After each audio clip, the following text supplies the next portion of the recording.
Jarenlang maakt het binnen Reitsma uit namen van het Lietse wetterskip dit sterk iepen om het Boetendikse land te onderhouden. In Kwatten komt er een eind aan. De provincie vindt dat het wetterskip alleen nog maar op papier bestaat en dus wel opheft worden kan. Het komt mij eigenlijk in die zin een beetje uit het mat. Het heel moeilijk zo gauw nog net hoeft.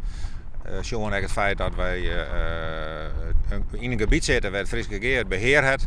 En we naar de toekomst daar een beetje erop rekenen op het moment dat het Fries Verkeer het totale grondgebied in beheer krijgt. Nou, dan hebben we net volle bestaansrecht meer. Maar zolang er nog eigenaren zitten, willen we dat graag nog even terugzetten. Maar dat bad dus net. Gebied Mahinders zit daar zonder het oude wetterskip.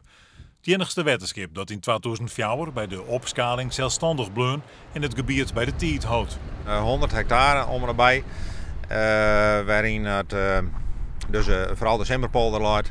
Daar zorgen we voor dat de polder droog blijft, het water er makkelijk uit kan.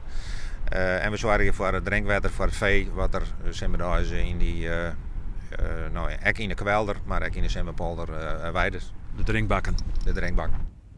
De band tussen de familie Reitsma en wetterskip Blije Boetendiks ging waarom naar Nuntje Santjen, krijgt 100 jaar lien. Paken Reitsma bij een van de oprichters. Oski nemen doch zeer van het wetterskip, maar ook van de manier van werken. De landaanwinning zat uw voorvaders, mijn paken, maar mijn schoonheid bijvoorbeeld had in de werkverschaffing zit. Die mensen kregen om het zat te krijgen zoals het nou is. En natuur vindt nou dat we helemaal niks meer doen moeten en het water met zijn paard maar ziekje. Nou, daar steen ik wel wat oorzien als wat de natuurorganisaties doen.